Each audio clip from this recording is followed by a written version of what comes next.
நல்லா சூப்பராக இருக்குது சார். நல்ல பொரியல் வரலோட நல்லா சாம்பார் நல்லா இருக்குது. ஒயிட் ரைஸ் பொரியல் ஹோட்டலில் எப்படி கொடுக்குறாங்க அது மாதிரி கொடுப்பாங்கண்ணா. இதாக்கா மீன் சாப்பாடு, முட்டை சாப்பாடு, கூட்டு பொரியல், சாம்பார், மோர், பாயாசம். உங்கள் டைம் வந்தால் பிரியாணி.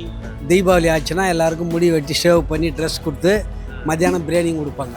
என் ஒய்ஃபு இறந்துட்டாங்கோ, என்னை அனதையும் விட்டாங்கோ. அந்த அக்கா தான் எனக்கு சொரு கொடுத்து வயிற்றுக்கு பசியா என்ன வேணா வாங்கிக்கோ சொன்னா அழகு பார்த்துங்க.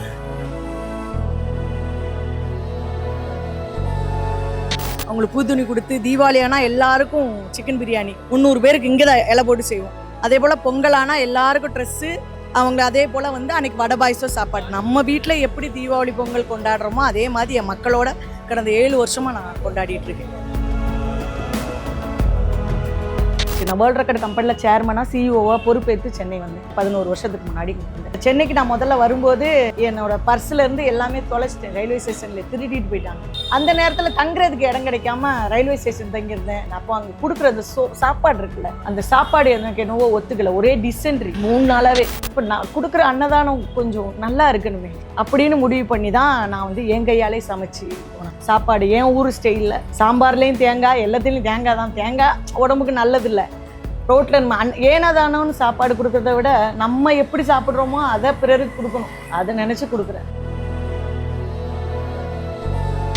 இதுக்கெல்லாம் நான் தான் செய்கிறேன் இல்லை நான்லாம் எதுவும் செய்யலை. நான் யாசகம் கேட்பேன். ஐயா சாமி இப்படி ஒருத்தவங்க இருக்காங்க, யாராவது ஒருத்தங்க உங்களால் முடிஞ்ச செய்யுங்க, நான் உங்களுக்கு கரெக்டாக அந்த வீடியோ எடுத்து அனுப்பிடுறேன். அதுபோல் பில்லு இருந்தால் பில்லு அனுப்பிடுவேன் அவங்களுக்கு. இந்த பாத்திரம் எல்லாமே, இந்த அடுப்பு உட்பட நான் சம்பாதிச்சு வாங்கினது கிடையாது, என் மக்கள் தான் தானமாக கொடுத்தது. இந்த அடுப்புலேருந்து பாத்திரத்துலேருந்து எல்லாமே சாப்பாடு கொடுக்கும்போது அவங்க சாப்பிடுவாங்க பாருங்க. பசியோடு காலையில் டிஃபன் கிடச்சிருக்காது, அந்த அப்படி சாப்பிடும்போது அப்படி கண்ணெல்லாம் நம்மளுக்கு கலங்கும். பசியோடு இருக்கவனுக்கு ஒரு சோறு கொடுக்கும்போது அப்படி காதல்லாம் இந்த காலத்தில் வயிற்றுக்குள்ளே உருளைன்னு சொல்லுவாங்க. அந்த மாதிரி சந்தோஷமாக இருக்கும், மனசு நிறைவாக இருக்குது. அவங்க பசியோடு இருக்க ஒரு மனுஷன் சாப்பிடும்போது மனசுக்கு நிறைவாக இருக்குது. இதுதான் நான் ஒரு நைட்டியை போட்டு பைத்தியக்காரி மாதிரி என் ஃபோன் நம்பரை ஓப்பனாக போட்டு விட்டா படிக்காதவங்களுக்கு என்ன தெரியும், அதை கேட்க மாட்டாங்க. அதில் இருக்க ஃபோன் நம்பரை மட்டும் நோட் பண்ணுவாங்க. நோட் பண்ணி வரியா இப்படியெல்லாம் கேட்டு கேவலப்படுத்துவாங்க.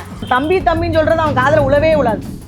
என்ன டார்லிங் இப்படி பேசுகிற, என்ன செல்லம் இப்படி பேசுகிற, உன்னை ரொம்ப பிடிக்கும் செல்லம் அப்படின்னு அவன் பாட்டுக்குள்ள அவன் அந்த பக்கம் ஒரு ட்ராக் ஓட்டிட்டு இருப்பான். தம்பி வைங்க தம்பி.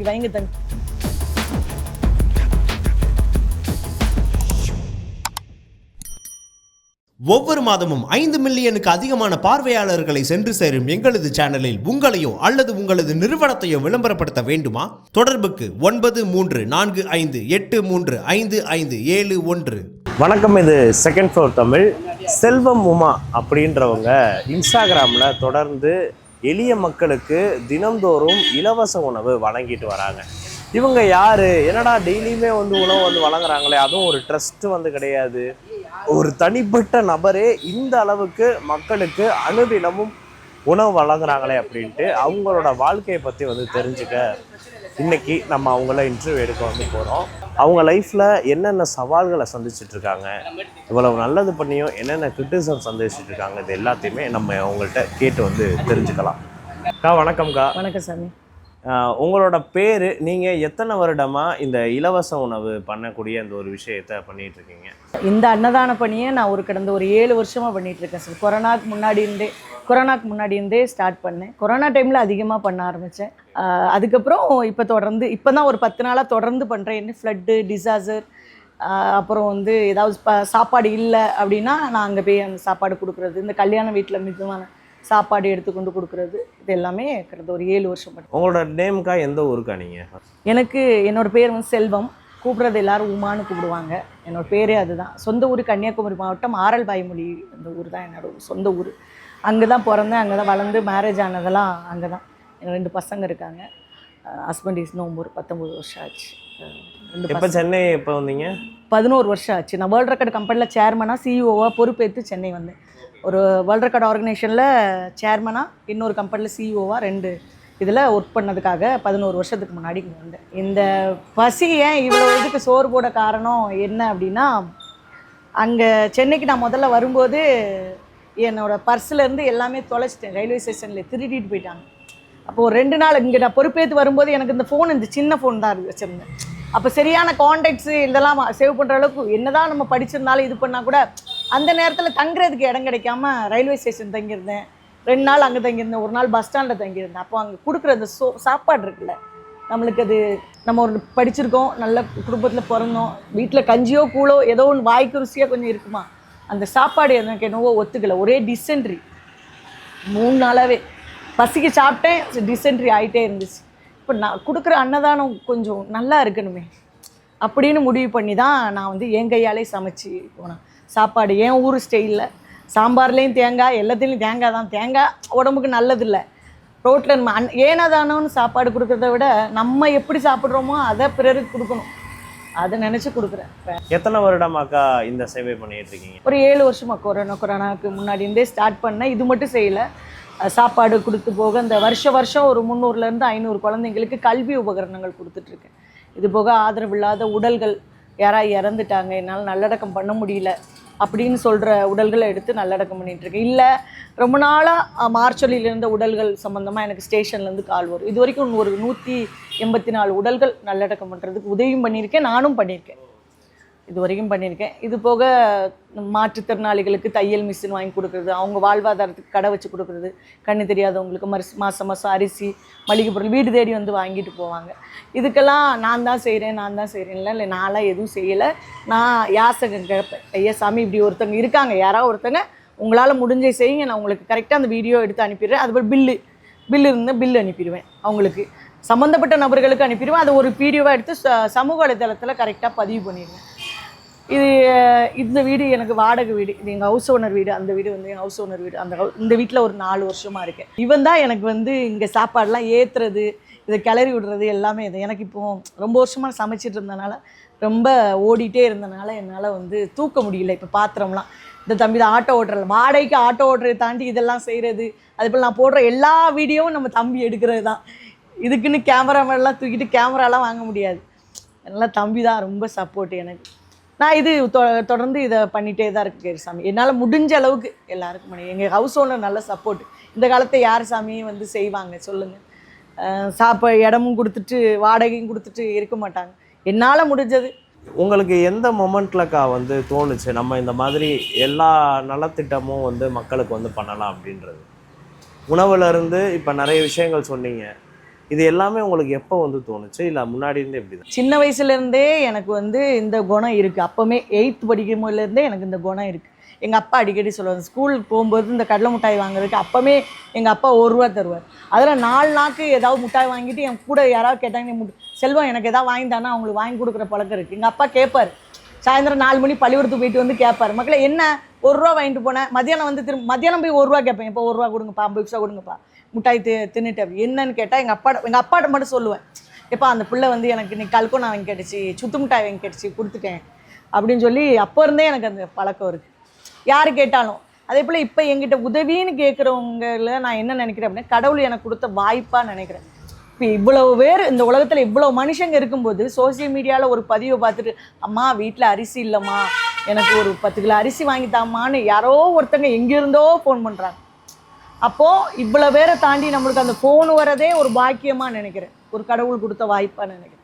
இது என்ன தான் வந்து அது இவ்வளோ வீடு தேடி வந்து இந்த கண்ணு தெரியாதவங்களை எவ்வளோ பேர் இருக்காங்க, வீடு தெரியாமல் கண்ணு தெரியாதவங்க எத்தனையோ பேர் வீட்டுக்கு வருவாங்க. நேற்று கூட ஒரு அம்மா, ஒரு 3 பிள்ளை பிறந்திருக்கு, பையன் பார்க்கல போல். நேற்று அம்மா தாயே வீட்டில் இன்றைக்கி ஒரு கை அரிசி இல்லை, எனக்கு அரிசி 5 கிலோ அரிசி வாங்கி தாயேன்னு வந்து நின்று அழுதுட்டு நிற்கிது. அப்போ நான் சமைச்சிட்ருக்கேன், அரிசி வாங்க போக முடியாதும்மா, ஏம்மா நான் தப்பாக எடுத்துக்காதுங்க, சமைச்சிட்ருக்கேன், நீ ஒரு 5 கிலோ அரிசி வாங்கிக்கான்னு சொல்லி 300 ரூபா கொடுத்தேன். இப்போ என்கிட்ட ஒரு சில அன்றைக்கி என்கிட்ட காசும் இருக்காது, என்ன பண்ணுறது? அப்போ சாமி யார்ட்டையா பிச்சை எடுத்தா வாங்கி, இப்படியே சொல்லு, பிச்சை தான் இது, அன்னதானம் எல்லாம் எல்லாரும் சொல்லுவாங்க, இது பிச்சை தான். கையேந்தி ஒரு இப்போ பசிக்குதுன்னு என்கிட்ட கேட்கல, யாசகம் தானே அது, சாப்பாடுக்கு. நான் கேட்குறது மக்களுக்கான யாசகம், பிச்சை எடுத்து தான் பண்ணுறேன். இல்லை அப்படின்னா யாருக்கிட்டே கேட்பேன், எனக்கு தெரிஞ்சவங்க யார் மூலமாக கேட்பேன், இல்லை சோசியல் மீடியாவில், சாமி எனக்கு ஒரு 20 கிலோ அரிசி வேணும். இந்த பாத்திரம் எல்லாமே, இந்த அடுப்பு உட்பட நான் சம்பாதிச்சு வாங்கினது கிடையாது, என் மக்கள் தானமாக கொடுத்தது. ஆமாம், தானமாக இது கொடுத்தது. இது சேர் என்னோடது, இது இந்த அடுப்புலேருந்து பாத்திரத்துலேருந்து எல்லாமே. இந்த இட்லி கொப்பரை இப்போ வாடகைக்கு வந்து எடுத்தேன். நேற்று ஒரு தம்பிகிட்ட கேட்டேன், இட்லி கொப்பரை வாடகை கொடுக்கும், 150 ரூபா அந்த இட்லி கொப்பரைக்கு வாடகை டெய்லி கொடுக்க முடியுமா பார்த்தேன். என்ன நைட்டும் டிஃபன் போடுறேன், ஒரு 400 இட்லி இதெல்லாம் ஊற வச்சுருக்கேன். சரி ஓகே பார்ப்போம் அப்படின்ட்டு யோசிச்சுட்டே இருந்தேன். ஒரு தம்பி வந்து காசு அவராக போட்டார், நம்மளுக்கு தெரிஞ்ச தம்பி, அப்போ சொன்னேன், சாமி இட்லி கொப்பரை இல்லை 8000 ரூபா கேட்குறான், வாங்கிக்கிட்டா சாமி நீ அனுப்புனதில்ல அப்படின்னு. ஏக்கா நீ தயாராலும் வாங்கி வீடியோ போட வேண்டாம்னு சொல்லிடுச்சு. உடனே பில்லும் ஃபோட்டோவும் அந்த தம்பிக்கு எடுத்து அனுப்பணும்னு அனுப்பிட்டேன். அப்போது அந்த நம்பிக்கை இருக்குல்ல, மக்கள் வந்து நம்ம பேரில் அக்கா கரெக்டாக பண்ணிடுவாங்க, சோறு கொடுத்துட்றேன், இந்த நம்பிக்கையை சம்பாதிக்கிறது தான் பெரிய விஷயம். இப்போ எத்தனை வேலைக்கா உணவு இந்த மாதிரி? 2 வேளை. 2 வேளை, காலையில் மதியமும் நைட்டும். அதுவும் ஸ்பான்சர் இருந்தால் மட்டும்தான், மக்களுக்கு கொடுத்தா மட்டும்தான். இல்லைன்னா என்னால் முடிஞ்சளவு இல்லை சாப்பாடே வரல, ஒரு நாள் மட்டும் பார்ப்பேன். அப்படியும் டெய்லி ஃபோன் வந்துடும், சாப்பாடு இல்லைன்னு. ஏதாவது ஒரு வடிவேலு தான் பல நாள் வடிவேலுக்கு ஆட்டோக்கு வாடகை கொடுக்காம கூப்பிட்டு போயிருக்கேன். அவன் திட்டுவான், தாய் கிழவி 2 நாள் வாடகை தரல. ஏன்னா 800 ரூபா அங்கேருந்து இப்போ எல்லாம் ஏற்றிட்டு போயிட்டு ரிட்டர்ன் வர்றதுக்கு 800 ரூபா ஆட்டோக்கு ஆகும். அப்போ பல நாள் அப்படி வந்து இது பண்ணியிருக்கேன். அதே போல் ஏதாவது ஒரு நகை இப்போ தான் இதை தூக்கி போட்டிருக்கேன். இது அடகுல இருந்தது. அடகுல இருந்து கொஞ்சம் கொஞ்சமாக 100 ரூபா 200 ரூபா அப்படி கட்டி இப்போ என் பையன் சின்னவன் இப்போ பார்த்தீங்களா உள்ள அவர் சம்பாதிச்சு எனக்கு இது திருப்புமா, அது கவரிங்கே போட்டு காதில் புண்ணாயிடுச்சு. இது மட்டும் எங்கள் அப்பா கொடுத்தது. இதை மட்டும் மற்றபடி நம்மளுக்கு இது இந்தா எப்பவும் போல் இதுதான், மற்றதெல்லாம் கவரிங் தான். இப்போ உங்களுக்கும் பர்சனலாகவே இவ்வளவு பிரச்சனைகள் இருந்தாலும் நீங்கள் தொடர்ந்து இதை முன்னெடுத்து பண்ணிக்கிட்டே இருக்கீங்க. என்ன உங்களுக்கு இதில் நிறைவு இருக்கிறதா பார்க்குறீங்க இந்த இதில்? சாப்பாடு கொடுக்கும்போது அவங்க சாப்பிடுவாங்க பாருங்க, பசியோடு காலையில் டிஃபன் கிடச்சிருக்காது, அந்த அப்படி சாப்பிடும்போது அப்படி கண்ணெல்லாம் நம்மளுக்கு கலங்கும்.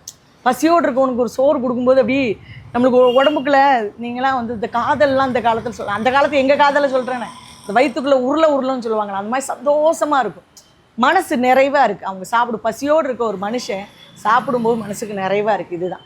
இது போக நான் வேலையும் பார்க்குறேன், இல்லை சும்மாலாம் இல்லை. இசையமைப்பாளர் இமான் சாரோட ட்ரஸ்ட்டில் அவரோட ட்ரஸ்ட்டுக்கு ஒரு சின்ன பொறுப்பில் இருக்குது. அவரும் எனக்கு மாதம் என் தெய்வம் எனக்கு சம்பளம் தருது. நான் வேலை செய்கிறேன், செய்யலாட்டி கூட என் தெய்வம் எனக்கு சம்பளம் தருது, செய்யலாட்டி கூட பரவாயில்ல அப்படின்னு சம்பளம் தராங்க. அதை நான் அப்படியே வீட்டு வாடகைக்கு, இந்த வீடு வாடகைக்கு நான் கொடுக்குறேன். அந்த தெய்வம் இல்லாட்டி இந்த வீட்டில் நான் இவ்வளோ நிம்மதியாக இருக்க முடியாது.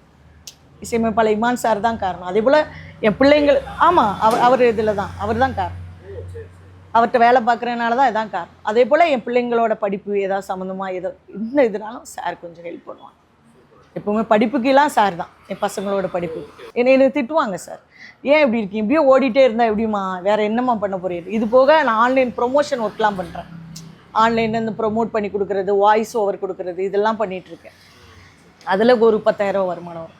என் பசங்க 2 பேருமே படிச்சுட்டே வேலைக்கு போகிறாங்க, சுகி ஓட்ட அந்த மாதிரி செய்கிறாங்க. அந்த வருமானமே எனக்கு போதுமானது. இது என் மனசு. என் பசங்க திட்டுவான், தாய்க்கிழவி ஒரு வேலை, இது எனக்கு இப்படி சொரிஞ்சு பழக்கமாயிடுச்சு, தாய்க்கிழவிக்கு ஒரு வேலை இல்லை, இவன் ஒரு லூஸு பைத்தியம். ஆனால் கேட்கவே மாட்டேன். ஆனால் அவனுங்க வந்து கொஞ்சம் ஆரம்பத்தில் கொஞ்சம் ஏமா உடம்புக்கு எடுத்துக்காதம்மா, ரொம்ப முடியாமல் ஆயிடுச்சு அப்படின்னு சொல்லி கூட அப்புறம் புரிஞ்சுக்கிட்டாங்க. ஏம்மா உனக்கு இதான் சந்தோஷமா பண்ணுமா. எனக்கு அம்மா அப்பா 2 பேருமே உயிரோடு இல்லை. அப்போது அந்த ரோட்டில் இருக்கவங்களாம் எனக்கு சாமி மாதிரி. என் அம்மா அப்பா அண்ணனா தம்பியா எல்லாரையும் பார்க்குறேன். இப்போ இவ்வளவு உத்வேகத்தோட டெய்லியுமே நீங்கள் வந்து இவ்வளோ பேர் ஹெல்ப் பண்ணுறீங்க, இருந்தாலும் உங்களுக்கு ஒரு சில கிரிட்டிசிசம்ஸ் வந்து சோஷியல் மீடியாவில் வருது அப்படின்னு சொல்கிறாங்க. அது ஏன் வருது அப்படின்ட்டு நினைக்கிறீங்க? ஏன் வருதுன்னா, பொண்ணாக இருந்தாலே வரும்ல.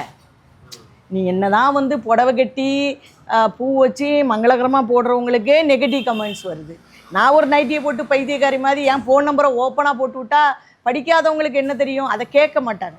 இந்த படிக்காதவங்க என்ன பண்ணுவாங்க, அதில் இருக்க ஃபோன் நம்பரை மட்டும் நோட் பண்ணுவாங்க.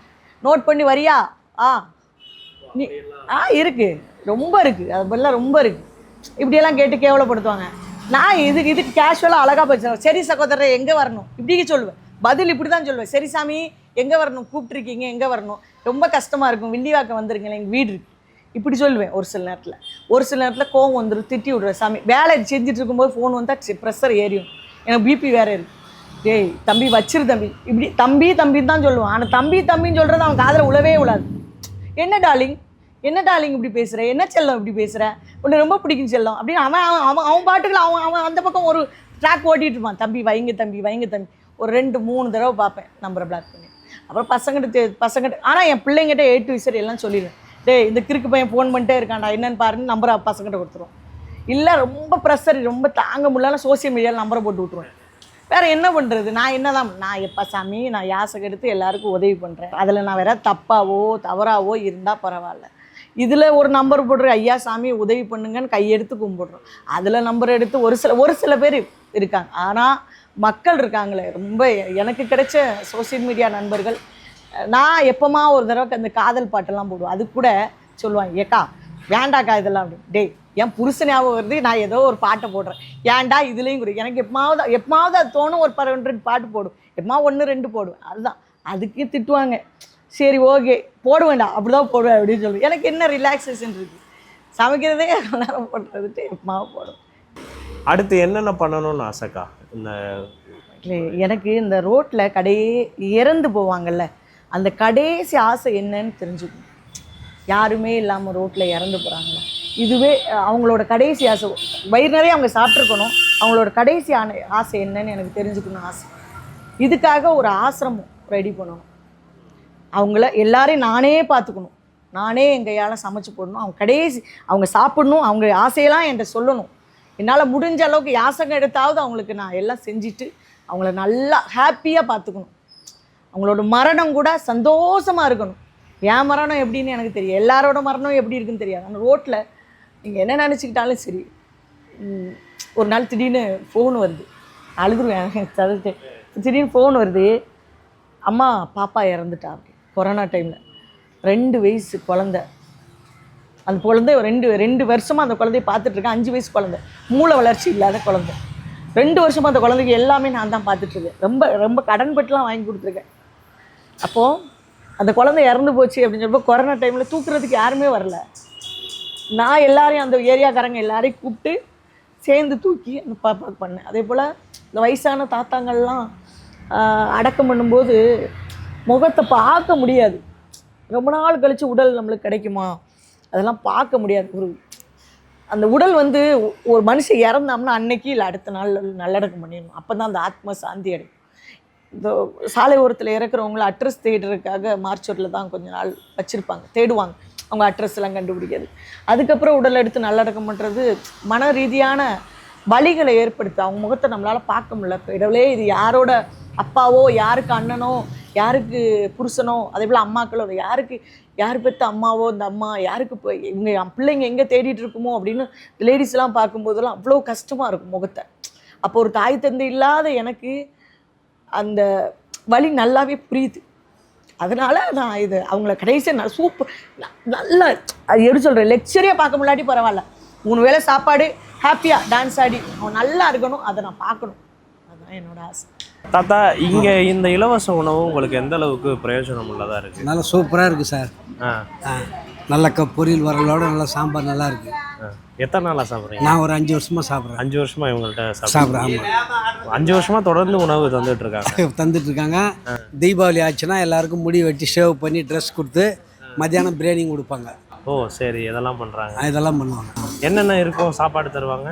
பொரியல், சாம்பார் தருவாங்க. சரி, எந்த அளவுக்கு யூஸ்ஃபுல்லாக இருக்குது? எல்லாம் நல்லா இருக்குது, வயிறு ரொம்ப சாப்பிடலாம். நீங்கள் இங்கே எத்தனை நாளாக சாப்பிட்றீங்க? நான் 8 மாதம் ஆச்சு. நான் 8 மாதம். எப்படி இருக்குது சாப்பாடு? என் ஒய்ஃபு இறந்துட்டாங்க, என்னை அனதையும் விட்டாங்க. அதனால் இந்த அக்கா தான் எனக்கு சொல்லுபடுது. டெய்லியுமே இங்கே சாப்பாடு தராங்க? மதியம் எப்போவுமே சரிண்ணா. இந்த அக்காட்ட கோவப்படாது, இது இன்ன வரைக்கும் கோவப்பட கிடையாது. ஆனால் சோறு போடுங்க, வயிற்றுக்கு பசியா என்ன வேணால் வாங்கிக்கோ சொன்னால் அழகு பார்த்துங்க. என்னென்ன சாப்பாடு? சாம்பார் சாதம், ஒயிட் ரைஸ் தானே, ஒயிட் ரைஸு, பொரியல். ஹோட்டலில் எப்படி கொடுக்குறாங்க அது மாதிரி கொடுப்பாங்கண்ணா. கூலி வேலைக்கு போவோண்ணா, கூலி வேலைக்கு போவோம். கூலி வேலைக்கு கிடைக்கலன்னா ஒரு நாள் கிடைக்கும், கிடைக்கலன்னா அக்கா தான். இங்கே எத்தனை நாளாண்ணா நீங்கள் சாப்பிட்டுட்ருக்கீங்க? 3 வருஷமாக தானே வேறு. 3 வருஷமா. என்னென்ன உணவுகள்லாம் டெய்லி தராங்க? இந்த அக்கா மீன் சாப்பாடு, முட்டை சாப்பாடு, கூட்டு பொரியல் எல்லாம் தருவாங்க. எல்லாமே கூட்டு பொரியலோட அப்பளத்தோட வைப்பாங்க. எல்லாமே கடையில் சாப்பிட்றத விட தரமாக இருக்கும்.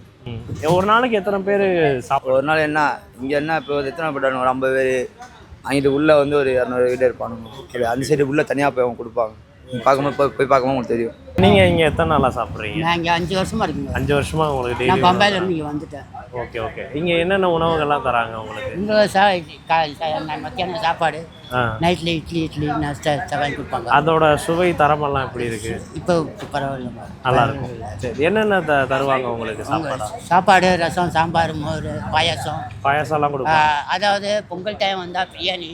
ஓ சரி. தீபாவளி டைம் வந்தால் சாப்பாடு எல்லாத்தையும் உட்கார வச்சு லுங்கி சட்டை கிசி யார் இல்லையோ முடிய வெட்டி க்ளீன் பண்ணி கொடுப்பாங்க. ஓ அதெல்லாம் பண்ணுவாங்க. பண்ணுவாங்க. அவங்க சேவை எப்படி பார்க்குறீங்க? நல்லபடி நல்லா இருக்காங்க. இப்போ பார்த்தோம் கிட்டத்தட்ட இங்கேயே ஒரு 100 பேருக்கு மேலே சாப்பிட்ருப்பாங்க. 5 வருஷத்துக்கு மேலே இருந்து நீங்கள் சாப்பாடு தரதா சொல்கிறாங்க. ப்ளஸ் அவங்களோட தனிப்பட்ட விஷயம், அந்த தாத்தா அவங்களுக்கெல்லாம் லேடிஸ் எல்லாருக்குமே என்னென்ன தேவை, ட்ரெஸ்ஸுலேருந்து அவங்க க்ளீன் பண்ணி விடுறது எல்லாம் பண்ணுறதா சொல்கிறாங்க. அவங்க ரொம்பவே அனுபவிச்சிருக்காங்க இதெல்லாம் எப்படி வந்து உங்களுக்கு தொடர்ந்து பண்ணணும்னு நினைக்கிறேன்? என் மரணம் வரைக்கும் நான் இவங்கள நல்லா பார்த்துக்கணும். அவங்களோட சின்ன சின்ன சந்தோஷம். இப்போ இந்த காலத்தில் ஒரு மனுஷனுக்கு சாலை ஒருத்தருக்கு மனுஷனுக்கு தேவை இருக்க இடம். இந்த ரோட்லேயே தங்கிக்கிறாங்க. 3 வேளை சாப்பாடு, வீட்டில் சாப்பிட்ற மாதிரியும் நான் சாப்பாடு கொடுக்க 3 வேளை சாப்பாடு, உடுக்கிறதுக்கு ஒரு துணி, மானத்தை மறைக்க. இது நம்ம இத்தனை வருஷமாக கொடுத்துட்ருக்கோம். தீபாவளி ஆனால் பொங்கல் ஆனால் இவங்க எல்லாருக்கும் முடி வெட்டி குளிக்க வச்சு அவங்களுக்கு புது துணி கொடுத்து, தீபாவளி ஆனால் எல்லாருக்கும் சிக்கன் பிரியாணி 300 பேருக்கு இங்கே தான் இலை போட்டு செய்வோம். அதே போல் பொங்கல் ஆனால் எல்லாருக்கும் ட்ரெஸ்ஸு, அவங்க அதே போல் வந்து அன்றைக்கி வடை பாயசம் சாப்பாடு. நம்ம வீட்டில் எப்படி தீபாவளி பொங்கல் கொண்டாடுறோமோ அதே மாதிரி என் மக்களோட கடந்த 7 வருஷமாக நான் கொண்டாடிட்டுருக்கேன். இதெல்லாம் ஒரு சந்தோஷம், அவ்வளோதான்.